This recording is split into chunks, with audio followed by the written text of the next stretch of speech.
Hello everyone, कैसे हैं आप सब। आई होप कि आप सब बढ़िया होंगे। और मैं आ चुका हूँ एक नई वीडियो के साथ। और इस वीडियो लेक्चर में हम कवर करेंगे हमारा क्लास 9 का जो सेकंड चैप्टर है, जिसका नाम फिजिकल फीचर ऑफ इंडिया है। तो इस वीडियो में बेसिकली हम इंडिया के जो फिजिकल फीचर है, ठीक है, जैसे माउंटेन्स, डिजर्ट्स, जैसे हमने फिजिकल फीचर पढ़ा था वेस्ट एशिया का, उसी तरीके से अब हम फिजिकल फीचर पढ़ेंगे हमारे अपने देश इंडिया का। तो चलिए इस वीडियो को कंटिन्यू करते हैं। ओके, तो सबसे पहले इंट्रोडक्शन देख लेते हैं, ठीक है। तो देखिए क्या लिखा है कि इंडिया एक वास्ट कंट्री है और बहुत ही वैलिड लैंडफॉर्म आपको देखने को मिलते हैं, ठीक है। लैंडफॉर्म तो आपको पता ही है ना, जो फीचर्स प्रेजेंट होते हैं अर्थ के सरफेस पे, चाहे वाटर बॉडीज हो, चाहे लैंड का कोई हिस्सा हो, जैसे माउंटेन्स हो गया या फिर डिजर्ट हो, कोस्ट लाइन्स हो। जैसे जो हमने देखा था physical feature of West Asia में, जो हमने माउंटेन्स, डेजर्ट्स जो कवर किए थे, तो उसी तरीके से इंडिया का भी जो फिजिकल फीचर है इस वीडियो में हम उसको देखने वाले हैं। तो सबसे पहले इंडिया एक वास्ट कंट्री है, इंडिया एक बहुत बड़ी कंट्री है जिसमें बहुत वेरिड लैंडफॉर्म्स है, बहुत तरह तरह के आपको लैंडफॉर्म्स देखने को मिलते हैं, ठीक है। In fact our country has partially all major physical feature of the earth, ठीक है।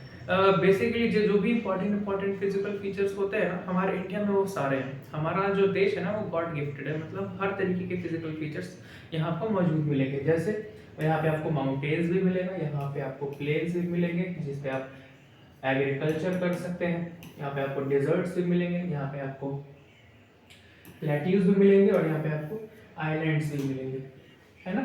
चलिए आगे बढ़ते हैं।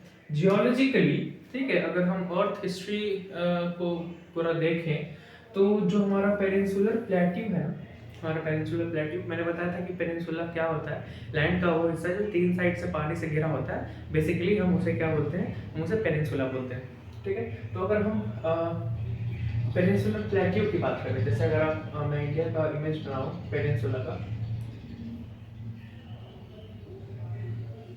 ठीक है। तो वेस्ट साइड में कौन सा वाटर बॉडी है, अरेबियन सी है, ईस्ट में बे ऑफ बंगाल है और साउथ में इंडियन ओशियन है। तो 3 साइड से वाटर से घिरा है, इस वजह से इंडिया को हम लोग पेनिनसुलर इंडिया भी कहते हैं। और जो पेनिनसुलर इंडिया में जो प्लेट्यू है हमारा, ये जिसको हम डेक्कन प्लेट्यू भी बोलते हैं, इस रीजन में जो हमारा प्लेट्यू है पेनिनसुलर प्लेट्यू, ठीक है, जिसको हम डेक्कन प्लेट्यू भी बोलते हैं, डेक्कन प्लेट्यू, ठीक है, consist of one of the ancient land message of earth surface, ठीक है। ये क्या कह रहा है कि ये जो डेक्कन प्लेट्यू है ना, जो डेक्कन ट्रैप है, वो one of the most ancient period में जो है ये जो लैंडफॉर्म है ये क्रिएट हुआ है। और ये जो डेक्कन ट्रैप है, जो डेक्कन प्लेट्यू है, ये कैसे फॉर्म हुआ है, तो ये फॉर्म हुआ है वोल्केनिक इरप्शन के थ्रू। किसके थ्रू, वोल्केनिक इरप्शन के थ्रू। ये कैसे, और माउंटेन्स कैसे फॉर्म होते हैं, ठीक है, और उसके अलावा प्लेट्यूज कैसे फॉर्म होते हैं, फिर प्लेन्स कैसे फॉर्म होते हैं, इस पे हम सेपरेटली लेक्चर बना लेंगे, वीडियो बना लेंगे। इसमें मैं आपको समझा दूंगा कि अलग अलग टाइप के लैंडफॉर्म, जैसे रिवर्स भी हो गए, ठीक है, इस कैसे फॉर्म होते हैं। तो ये सब हम किसी पर्टिकुलर वीडियो में हर एक लैंडफॉर्म को, उनके ओरिजिन को देख लेंगे। चलिए आगे बढ़ते हैं। The peninsular plateau composed of igneous and metamorphic rock. अब जाहिर सी बात है, जैसा मैंने आपको बताया कि जो हमारा पेनिनसुलर प्लेट्यू है वो फॉर्म कैसे हुआ है, तो वोल्केनिक इरप्शन के थ्रू फॉर्म हुआ है। तो जाहिर सी बात है जब वोल्केनिक इरप्शन के थ्रू फॉर्म होगा तो वहाँ पे आपको इग्नियस रॉक देखने को मिलेगा ही, और यहाँ पे आपको मेटामॉर्फिक रॉक भी देखने को मिलता है। अभी यहाँ पे मेटामॉर्फिक रॉक भी देखने को मिलता है जब आप, अगर आपने रॉक साइकिल पढ़ा होगा, ठीक है, तो इग्नियस रॉक, ठीक है, sedimentary rock and metamorphic rock, ये तीनों इंटरकनेक्टेड हैं। ये किसी न किसी प्रोसेस से जो है इग्नियस रॉक सेडिमेंट्री बनता है, सेडिमेंट्री मेटामॉर्फिक भी बनता है। तो ये तीनों आपस में कनेक्टेड होते हैं, तीनों अलग अलग प्रोसेस के थ्रू अलग अलग फॉर्म में जाते हैं। ओके, चलिए, the Himalayas and the northern plain are the most recent landform. जैसे कि जो हमारा डेक्कन प्लेट्यू था, जो हमारा पेनिनसुलर प्लेट्यू था, वो बहुत एंशिएंट पीरियड में बना है। प्रोबेबली कब बना होगा, मेसोजोइक या सेनोजोइक एरा में बना, मुझे ध्यान में नहीं है, या दोनों में से किसी एक एरा में। किसमें, या तो मेसोजोइक एरा में या फिर सेनोजोइक, मुझे ध्यान में नहीं है, मैं बता दूंगा नेक्स्ट वीडियो जब मैं बनाऊंगा तो मैं बता दूंगा। ओके, तो जो हमारा डेक्कन ट्रैप था, जो हमारा पेनिनसुलर प्लेट्यू था, वो बहुत पुराना जो है लैंडफॉर्म है। लेकिन अगर हम बात करें किसकी, हिमालयास की या फिर नॉर्दर्न प्लेन्स की जो बात करें तो वो कैसे हैं, वो रिसेंट लैंडफॉर्म से हाल फिलहाल में बने। हाल फिलहाल कहने का मतलब ये नहीं है कि अभी 5 साल 10 साल पहले, उनको भी बने हुए काफ़ी वक्त हो चुका है। लेकिन इसके कॉम्परेटिव में, डेक्कन ट्रैप कॉम्परेटिव में, ये काफ़ी अभी रिसेंटली फॉर्म हुआ है। From the view point of geology, अगर हम जियोलॉजी के पॉइंट ऑफ व्यू से देखें तो क्या कह रहा है कि Himalayan mountains form an unstable zone. ये बहुत इंपॉर्टेंट पॉइंट है। हिमालयन माउंटेन जो है ये बहुत ही अनस्टेबल जोन है। अच्छा, इनका हिमालयन माउंटेन्स का फॉर्मेशन कैसे हुआ, तो जो कॉन्टिनेंटल ड्रिफ्ट थ्योरी है, ठीक है, कॉन्टिनेंटल ड्रिफ्ट थ्योरी के अकॉर्डिंग क्या है कि जब ध्यान दीजिएगा, इंडो ऑस्ट्रेलियन प्लेट, हमने प्लेट टेक्टोनिक के बारे में तो आप जानते होंगे, ठीक। तो इंडो ऑस्ट्रेलियन प्लेट जो है जब यूरेशियन प्लेट के साथ कोलाइड किया, किसके साथ, इंडो ऑस्ट्रेलियन प्लेट जब यूरेशियन प्लेट के साथ कोलाइड किया, तब इसका फॉर्मेशन हुआ, तब हिमालयास का फॉर्मेशन हुआ। इसका मतलब क्या कि ये एक जो हिमालयास है वो किस प्रोसेस से बने, वो फोल्डिंग से बने, है ना। और जब दो लैंड मास टकराते हैं, ठीक है, तो वहाँ पे क्या होता है, जब दो लैंड मास टकराएंगे तो वो कन्वर्ज करेगा और माउंटेन बनेगा। या इसका मतलब जो हिमालयास का जो रीजन है वो कन्वर्जिंग बाउंड्री है, किसका, प्लेट टेक्टोनिक प्लेट्स का। बेसिकली जो टेक्टोनिक प्लेट्स होते हैं उनका कन्वर्जिंग बाउंड्री है ना। मैं आपको समझाता हूँ। फॉर एग्जाम्पल कि ये एक प्लेट टेक्टोनिक है, एक मिनट,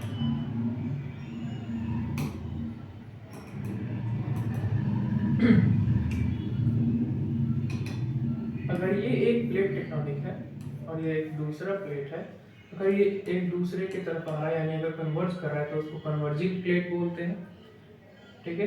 अगर ये एक टेक्टोनिक प्लेट है और ये है, ये एक दूसरे से अलग जा रहा है तो उसको डाइवर्जेंट प्लेट बोलते हैं। और अगर दो प्लेट एक दूसरे को पास कर रहे हैं, ऐसे ये एक इस डायरेक्शन में जा रहा है और एक इस डायरेक्शन में जा रहा है, तो इसको बोलते हैं ट्रांसकरेंट फॉल्ट, ठीक है।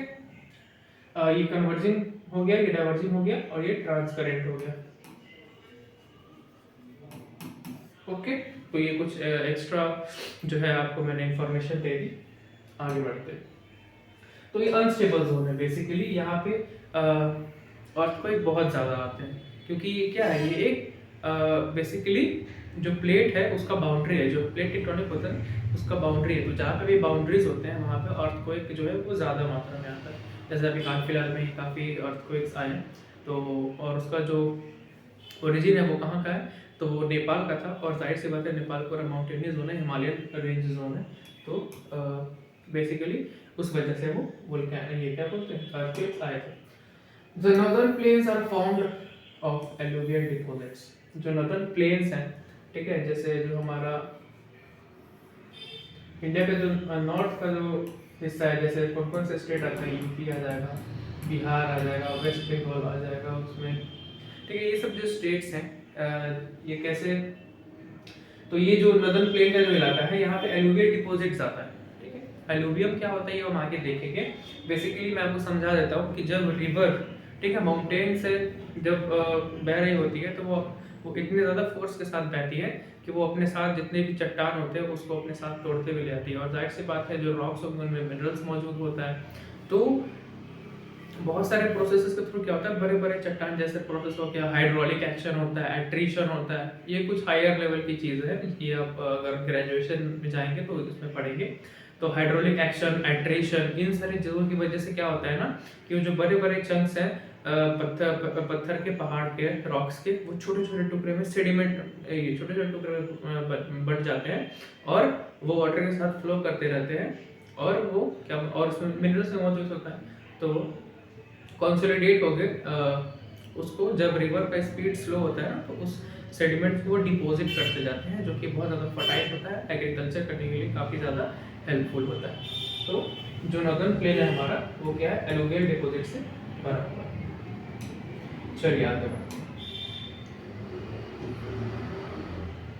ओके, अब हम बढ़ते हैं मेजर फिजियोग्राफिक डिवीजन की तरफ। ठीक है, तो सबसे पहले हिमालयन माउंटेन। ठीक है, अगर इंडिया के फिजियोग्राफिक डिवीजन की बात करें तो सबसे पहले कौन सा फिजिकल फीचर है, हिमालयन माउंटेन, उसके बाद प्लेन्स, उसके बाद पेनिनसुलर प्लेट्यू, फिर Indian reserve, coastal plains and islands. तो इस वीडियो में हम सिर्फ और सिर्फ द हिमालयन माउंटेन्स को डिस्कस करेंगे। ठीक है, आगे आगे के आने वाले वीडियोस में हम इन सारे टॉपिक्स को भी कवर करने वाले हैं। चलिए अब देखते हैं हिमालयन माउंटेन्स, इसका इंट्रोडक्शन देख लेते हैं सर, है ना। तो द हिमालयास जियोलॉजिकली यंग, मैंने आपको पहले बताया ये यंग है। ठीक है, एंड स्ट्रक्चरली फोल्ड माउंटेन्स है। ओके, फोल्ड माउंटेन्स मतलब क्या, मैंने आपको अभी थोड़ी देर पहले ही बताया कि यहाँ पे क्या है, यहाँ पे कन्वर्जेंट बाउंड्री है। तो जब दो प्लेट्स कन्वर्ज करेंगे, जब दो प्लेट्स कन्वर्ज करेंगे तो क्या होगा, फोल्डिंग होगा और फिर माउंटेन्स का फॉर्मेशन होगा। चलिए, जो कि इंडिया के नदर्न बॉर्डर के आसपास स्ट्रेच करते हैं। मतलब इंडिया का जब आप नदर्न बॉर्डर देखिएगा, जम्मू कश्मीर, हिमाचल प्रदेश एंड उत्तराखंड, और इस रीजन में नदर्न बॉर्डर्स थे, फिर वो नेपाल में रन करता है, फिर आगे जा करके तिब्बत है, और फिर इंडिया में अरुणाचल प्रदेश, सिक्किम, इन सब रीजन्स में भी जो है फिर ये। ओके, तो बेसिकली नदर्न बॉर्डर्स पे मौजूद this mountain range in west east direction है। अगर देखिए इस पिक्चर को देख के हम समझ सकते हैं, वेस्ट से ईस्ट डायरेक्शन की तरफ जो है ये ऐसे ऐसे चलो आगे देखते हैं। From the Indus to Brahmaputra. अब आपको पता है कि इंडस रिवर कहाँ पे फ्लो करती है। तो इंडस रिवर जो है बेसिकली यहाँ से ओरिजिनेट करती है और यहाँ पे ऐसे जाएगी और पाकिस्तान जाएगी और फिर ये अरेबियन सी में चली जाती है। और कौन रिवर है, ब्रह्मपुत्र। ब्रह्मपुत्र रिवर तिब्बत में बहती है, तिब्बत में इसको हम सैंडपो कहते हैं। अरुणाचल प्रदेश में नामचा बरवा के पास ये टर्न होती है, यूटर्न, और फिर बांग्लादेश में एंटर करती है और फिर बे ऑफ बंगाल में जाकर मिल जाती है। तो बेसिकली कौन सा रीजन बना, इंडस और भी ट्रिब्यूटरीज भी होती हैं, तो इस रीजन को यहाँ से इंडस से लेकर के ब्रह्मपुत्र तक इसको कहा गया है। ओके, आई होप ये समझ गए हो। चलिए आगे देखते हैं। दे फॉर्म एन आर्क, ये एक आर्क फॉर्म करती है, आर्क यानी कि कर्व। तो जैसा कि आप यहाँ पे देख सकते हैं ये एक कर्व फॉर्म कर रही है, तो बस इसी को कहा गया आर्क। जो कि और इसकी टोटल लेंथ कितनी है, तो 2400, मतलब यहाँ से लेकर के यहाँ तक इसकी जो लेंथ है वो है 2400 kilometre. Okay, the width varies from 400 kilometre in Kashmir to 150 kilometre in Arunachal Pradesh. अगर कश्मीर की बात करें तो इसकी विड्थ जो है ना, वो कितना हो जाता है, ये इसका जो विड्थ है कश्मीर में 400 किलोमीटर है, मतलब यहाँ पे कहीं पर 400 किलोमीटर होगा, और अरुणाचल प्रदेश में आता है तो इसकी विड्थ कितनी हो जाती है, ये हो जाती है 150 kilometers. Okay, and the altitude variation are greater in eastern half than those in the western half. ये पॉइंट बहुत इंपॉर्टेंट है, इसको समझिए। जैसे लैटिट्यूड, सॉरी मैं लैटिट्यूड बोल रहा हूँ, जो एल्टीट्यूडनल वेरिएशन है, यानी जो हाइट का जो वेरिएशन है, मतलब ऊंचा नीचा कितना ज़्यादा है, तो ये जो वेरिएशन है मतलब एक तरीके से समझिए कि ये माउंटेन एक ऊंचा है और फिर एक कम ऊंचा है और फिर एक ज़्यादा हाइट है और फिर कम हाइट, तो ये वेरिएशन देखने को मिला ना, वो बड़ा है फिर छोटा है। ये वेरिएशन आपको ज़्यादा कहाँ पे देखने को मिलेगा, ये ज़्यादा आपको देखने को मिलेगा ईस्टर्न हाफ में, है ना। अगर इसको हम दो हिस्सों में बांट दें तो ईस्टर्न हाफ में ये जो वेरिएशन है बड़ा छोटा बड़ा छोटा ऐसे, तो ये जो वेरिएशन है, जो ये जो डिफरेंस आ रहा है ना, ये आपको ईस्टर्न हाफ में ज़्यादा दिखेगा वेस्टर्न हाफ से। वेस्टर्न हाफ में जो है वो बड़े बड़े माउंटेन्स हैं, वहाँ पे ज़्यादा वेरिएशन देखने को नहीं मिलता। ओके, चलिए आगे बढ़ते हैं। The Himalaya consist of 3 parallel ranges.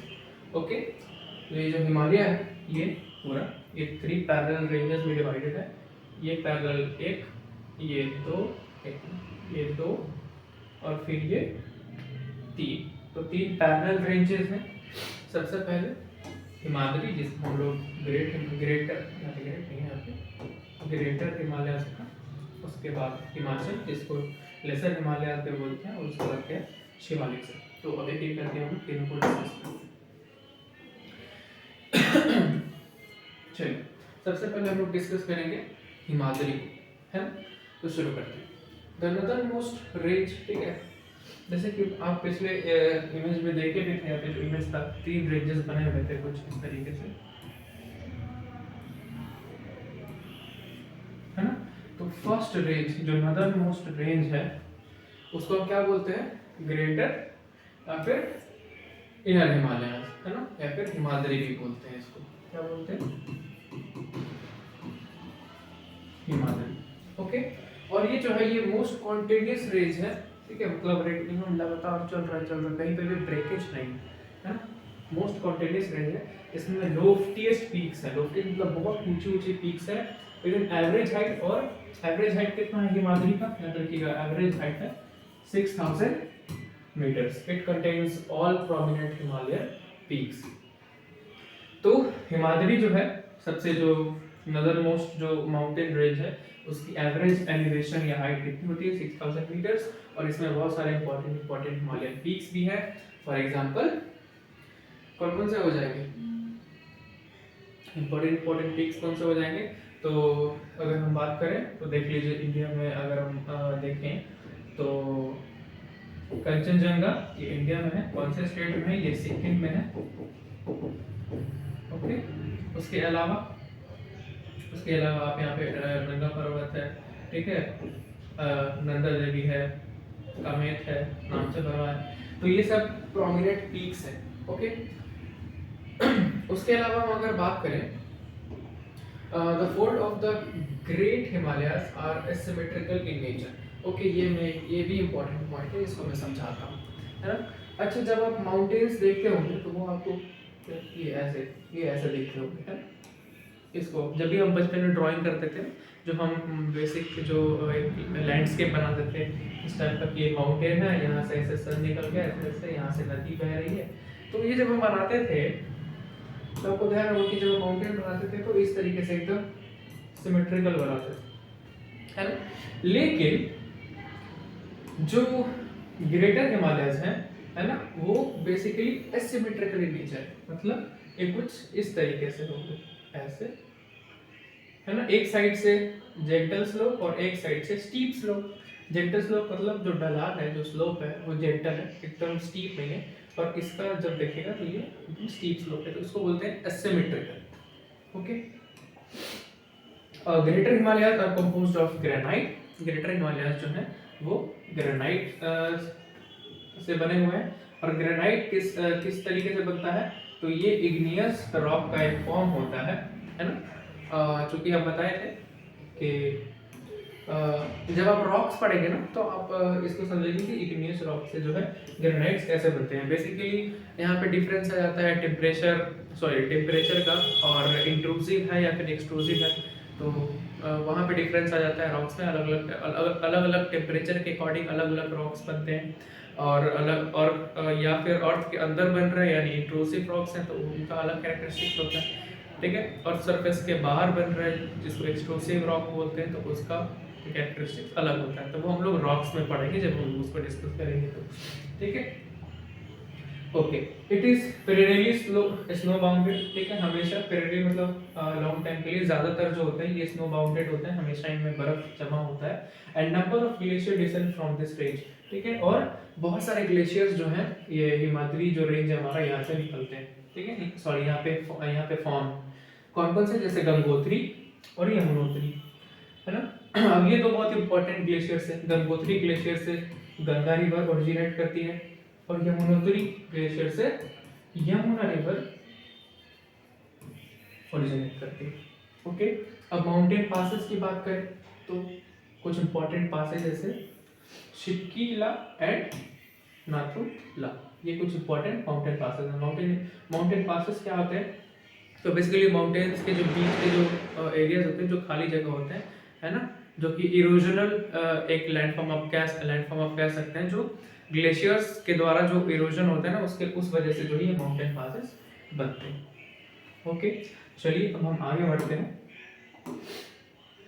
इसको जरा ध्यान से देख लीजिएगा जो भी इम्पोर्टेंट है इंडिया के, जैसे कंचनजंगा हो गया, उसके अलावा नंगा पर्वत हो गया, उसके बाद नंदा देवी, कामेट, नामचा पर्वत, ठीक है, इन सबको बस इनका नाम याद रखिएगा, ये इम्पोर्टेंट है। आगे बढ़ते हैं। अब हम आगे बढ़ते हैं हमारे अगले माउंटेन रेंज की तरफ, जो कि है हिमाचल या फिर लेसर हिमालय। हिमाद्री जो था वो इनर हिमालयस था, और ये जो है हमारा हिमाचल, ये लेसर हिमालय है। चलिए इसको डिस्कस कर लेते हैं। The range like to the south of the Himadri, है ना, हमने 3 रेंज देखा था, पैरेलल थे तीनों, ठीक है। ये क्या था, हमारा हिमाद्री था, है ना, और उसके जस्ट पैरेलल और साउथ में जो रेंज है उसको बोल रहे हैं हिमाचल रेंज, ठीक है। चलिए आगे बढ़ते हैं। And forms the most rugged mountain system and is known as Himachal और लेसर हिमालयस। तो हिमाचल या फिर लेसर हिमालयस बोलते हैं किसको, जो हिमालय के साउथ में जो पैरेलल माउंटेन रेंज है उसको। The altitude varies between 3,700 and 4,500 meters। जो हिमाद्री था हमारा, जो सबसे नॉर्थ में था, उसका एवरेज एलिवेशन कितना था, 6,000 मीटर्स था, लेकिन हिमाचल का कितना है, 3,700 से 4,500। और इस माउंटेन रेंज में जो पीर पंजल रेंज जो है, ये सबसे लॉन्गेस्ट माउंटेन रेंज। लॉन्गेस्ट कहने का मतलब ये हाइट के वाइज नहीं कह रहा हूँ मैं, जो कॉन्टिन्यूटी है, ये जो एकदम चलते जा रहा है ना, उस वे में मैं इसको लॉन्गेस्ट बोल रहा हूँ। तो पीर पंजल रेंज जो है ये लॉन्गेस्ट माउंटेन रेंज है ना। ये सिंगल एक माउंटेन है, इसको तो माउंटेन बोलता है, लेकिन जब बहुत सारे माउंटेन है ना जब होते हैं तो उसको माउंटेन रेंज बोलते हैं। तो पीर पंजल रेंज जो है ये सबसे लॉन्गेस्ट माउंटेन रेंज है किसका, हिमाचल रेंज का। एंड मोस्ट इम्पॉर्टेंट, ठीक है, और ये मोस्ट इम्पॉर्टेंट रेंज भी है। और एवरेज विड्थ जो है वो कितनी होती है, 400 किलोमीटर। अगर हम हिमालय की बात करें तो उसका जो एवरेज विड्थ था वो 400 to 150 किलोमीटर था, है ना। और इसकी बात करें तो एवरेज 50 किलोमीटर होते, ठीक है। तो धौलाधार एंड महाभारत रेंज भी कुछ इम्पोर्टेंट रेंजेस हैं किसके, हिमाचल रेंज के। उसके अलावा the range consist of famous valley of Kashmir. जो कश्मीर वैली है वो किस रीजन में लाई करता है भैया, तो हिमाद्री, ओके। उसके अलावा कश्मीर वैली तो आपको जम्मू कश्मीर में, और उसके अलावा जो कांगड़ा और कुल्लू है, ठीक है, ये भी कहाँ मिलेगा आपको, हिमाचल, ये आपको मिलेगा हिमाचल प्रदेश में। और ये जो रीजन है ये हिल स्टेशंस के लिए काफ़ी ज़्यादा फेमस है ना। हिल स्टेशन घूमने जाते हैं, और अच्छा आप तो घूमने नहीं जाते हैं, आप तो भी बेरोजगार हैं ठीक है। चलिए तो आगे बढ़ते हैं, है ना। तो बेसिकली इस रीजन में जो है आपको काफ़ी ज़्यादा हिल स्टेशन देखने को मिलेंगे, और कुछ बहुत सी फेमस वैलीज देखने को मिलेंगी, जैसे Kashmir valley, Kangra valley, Kullu valley, है ना। कश्मीर वैली जम्मू कश्मीर में है, कांगड़ा और कुल्लू वैली ये हिमाचल प्रदेश में है। और ये रीजन जो है इसमें काफ़ी ज़्यादा हिल स्टेशन पाए जाते हैं, घूमने की जगह होती है। जैसे कि आप ये हिल स्टेशन देख सकते हैं, नैनीताल का मैंने यहाँ पे तस्वीर चिपका दिया। चलिए तो अब हम बढ़ते हैं हमारे लास्ट माउंटेन रेंज जो कि है शिवालिक। चलिए शिवालिक को डिस्कस कर लेते हैं। सो सबसे सदर्न मोस्ट जो रेंज है ना, वो कौन सा है, वो शिवालिक ही है। The outer most range of the Himalayas is called Shivaliks. They extend over width of 10 to 50 kilometre. इनकी जो विड्थ है ये अब सीधे कितनी आ रही, 10 से 50, and have an altitude varying between 900 से 1100 मीटर, है ना। अब इसका जो ऑल्टीट्यूड है, अब जैसे कि आप देखेंगे कि जो रेंजेस थे हमारे, जो पैरेलल रेंज, इसकी हाइट सबसे ज़्यादा थी, इसकी थोड़ी सी घटी, और इसकी बहुत कम हुई। तो डिक्रीज इन एल्टीट्यूड भी है, उसके साथ साथ डिक्रीज इन विड्थ भी है ना। जैसे जैसे आप नीचे आते जाइएगा तो माउंटेन रेंजेस की विड्थ भी कम होगी, और उसके साथ साथ जो माउंटेन रेंज है उनकी जो पीक्स हैं उनकी भी हाइट जो है वो कमती जाएगी। चलिए तो ये ध्यान रखने वाली बात है, 10 to 15 किलोमीटर विड्थ और 900 से 1000 मीटर जो है क्या है इसका length, altitude. These ranges are composed of unconsolidated sediments brought down by rivers from the main Himalayan range located farther north. ये point the most important point है, इसको समझना बहुत जरूरी है, तो मैं इसको आपको समझा देता हूँ। यहाँ पे क्या कह रहा है कि ये जो शिवालिक रेंज है ये किससे कंपोज है? अच्छा, हमने देखा था कि जो हमारा हिमाद्री है वो ग्रेनाइट से कंपोज था, लेकिन जो हमारा शिवालिक है वो किससे कंपोज है? तो वो कंपोज है अनकंसोलिडेटेड सेडिमेंट्स जो कि ब्रॉट डाउन बाय रिवर्स, ठीक है। और कहाँ से रिवर्स आ रहे हैं? फ्रॉम मेन हिमालयन रेंजेस, जो कि एकदम नॉर्थ में। इसको हम ऐसे समझते हैं, ये है हमारा हिमाद्री, ये है हमारा हिमाचल, और ये है हमारा शिवालिक, है ना। चलिए अब मैं इस पॉइंट को समझाता हूँ कि ये क्या क्या है। तो जब फॉर्मेशन हुआ था हिमालयास का, जब लैंडमास जब टकराए होंगे, है ना, तो क्या हुआ होगा? एलिवेशन हुआ होगा, मतलब जो अर्थ है, जो लिथोस्फीयर है वो उठा होगा काफी हाइट तक, है ना। ऐसे ही तो माउंटेन का फॉर्मेशन हुआ। तो जब माउंटेन्स फॉर्म हो रहे होंगे, तो जब लैंड जो लिथोस्फीयर वो उठ रहा होगा, सो जो अनकंसोलिडेटेड जो मलबा है, जो सेडिमेंट्स है, अनकंसोलिडेटेड पार्ट्स ऑफ रॉक्स, है ना, ये सब वो क्या हुए होंगे? वो अलग अलग डायरेक्शन में बिखरे होंगे। सो ये शिवालिक जो है ये क्या है? इन्हीं अनकंसोलिडेटेड पार्ट जो अनकंसोलिडेटेड मटेरियल्स है, जो कि रिवर्स के द्वारा भी लाया गया है। इसको ऐसा नहीं समझना है जब वो फॉर्म हुए होंगे तब भी वो मलबा उसका आया होगा, ठीक है। और दूसरी बात मैंने जो बताया था कि रिवर्स भी जो है वो रिवर्स के जो फ्लो है उसके कारण बहुत सारे जो पहाड़ के जो चट्टान होते हैं, है ना, वो टूट टूट करके जो है उस पानी के साथ बहते हैं, और फिर वो एक जगह जाके क्या हो गए? अनकंसोलिडेटेड से बेसिकली। मैं इसको एक बार फिर से आसानी से समझाने की कोशिश करता हूँ कि ये जो माउंटेन रेंज है कैसे कंपोज है। तो जब ये हिमालय पर जो हिमाचल जब फॉर्म हो रहा होगा, उस टाइम पीरियड में जो मलबा रहा होगा, जो गिरा होगा, जो मतलब फ्लो करके, ठीक है, नीचे के डायरेक्शन में आया होगा, वो एक जगह अनकंसोलिडेट हो गया, ठीक है, एक जगह पे इकट्ठा हो गया, जो कि अनकंसोलिडेटेड था। अनकंसोलिडेटेड मतलब कॉम्पैक्टेड नहीं, एक जगह पे अच्छे से नहीं। जैसे आप इन माउंटेन्स को देखिएगा तो ये कंसोलिडेटेड है, लेकिन ये अनकंसोलिडेटेड है ना। तो बेसिकली ये अनकंसोलिडेटेड मटेरियल से फॉर्म हुआ है। और एक और सोर्स क्या है इसके रॉक्स का? तो इसको रॉक्स पहुंचाने का काम रिवर्स भी करती हैं। अब नहीं, जब इनिशियल स्टेजेस में थे तब, ठीक है, जब फॉर्मेशन हो रहा था उस वक्त, तब की बात है।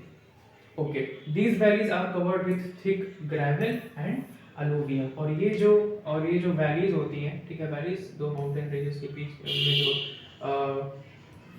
रास्ता होता है, ठीक है, रास्ता नहीं मतलब कि अगर मैं कहूँ कि ये माउंटेन है दो, तो ये जो है ये इसको हम लोग बोलते हैं वैली। ओके, चलिए, तो ये जो वैलीज जो कि आपको शिवालिक रेंज में आपको जो मिलेंगी, ठीक है, इसमें आपको काफ़ी थिक ग्रेवल छोटे छोटे स्टोन्स को बोलते हैं, जिनका जो डायमीटर है वो 75 mm के आसपास होता है कुछ, ठीक है। और एलुमिनियम मैंने आपको पहले ही समझा रखा था। तो ये जो वैलीज हैं, ठीक है, ये कवर होती है ग्रेवल से और एल्यूमिनियम से। The longitudinal valley line between lesser Himalaya, ठीक है, कौन कौन सा बोल रहा है? लॉन्गिट्यूडनल वैली, ये भी समझने वाली बात है, जो कि लेसर हिमालय और शिवालिक के बीच में, मतलब ये रहा हिमाद्री और ये रहा शिवालिक, लेसर हिमालय और शिवालिक। तो इन दोनों माउंटेन रेंजेस के बीच में जो लॉन्गिट्यूडनल वैली बनती है, उसको हम लोग क्या बोलते हैं? उसको हम लोग बोलते हैं दुन्स।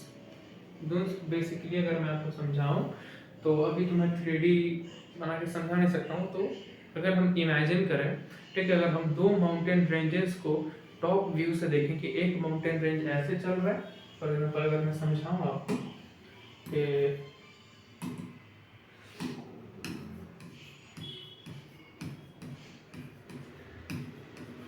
ये माउंटेन्स हैं, ठीक है, ये एक माउंटेन रेंज है, और इसको ऐसे समझाते हैं, है ना। ये एक माउंटेन रेंज है, और ये एक माउंटेन रेंज है, ठीक है। तो अगर हम इसको ऐसे कर दें तो ये हमारा हिमाचल हो जाएगा और ये शिवालिक हो जाएगा। तो बस ये क्या हो जाएगा, ये हो जाएगा हिमाचल और ये हो जाएगा शिवालिक। तो ये जो दो लॉन्गिट्यूडनल, ठीक है, माउंटेन रेंज के बीच का जो हिस्सा है इसको हम लोग क्या बोलते हैं, इसी को तो हम लोग बोलते हैं दुन्स, है ना। मिट गया कोई। तो इसी को हम लोग क्या बोलते हैं, इसी को तो हम लोग बोलते हैं दुन्स, है ना। तो लॉन्गिट्यूडनल वैली, ठीक है, जो कि लेसर हिमालय यानी हिमाचल और शिवालिक के बीच में जो है इसको हम क्या बोलते हैं, दुन्स। और इन्हीं दुन्स में जो शहर बसे हुए हैं उन्हीं दुन्स के नाम पे उनका नाम भी, शहर का नाम ही पड़ा है। जैसे देहरादून जो कि बिगेस्ट दून है, ठीक है, सबसे बिगेस्ट दून है देहरादून। उसके बाद कोटली दून एंड पाटली दून, ठीक है, ये कुछ वेल नोन और इम्पोर्टेंट दून्स हैं। तो इसी के साथ हमारा हिमाचल और शिवालिक यानी हमारा हिमालयन माउंटेन जो हमारा पहला फिजिकल फीचर था इंडिया का वो हो गया ख़त्म। आई होप कि आपको ये वीडियो बिल्कुल पसंद आया होगा और आप सारे कॉन्सेप्ट, सारी चीज़ों को समझ भी गए होंगे। तो मेरी आपसे गुजारिश है, दरख्वास्त है कि इस वीडियो को जो है आप लाइक करें और हमारे चैनल को सब्सक्राइब करें और अपना सपोर्ट दिखाएं। तो इसी के साथ मिलेंगे नेक्स्ट वीडियो में जिसमें हम प्लेन्स को डिस्कस करेंगे, प्लेट्यू को भी डिस्कस करेंगे, डेजर्ट है, तो इंडिया में जितने भी फिजिकल फीचर्स मौजूद हैं, है ना, उसको हम डिस्कस करेंगे। तो इसी के साथ मैं अलविदा लेता हूँ आपसे। मिलेंगे नेक्स्ट वीडियो में दूसरे टॉपिक के साथ। तब तक के लिए गुड बाय, अल्लाह हाफिज़, जय हिंद।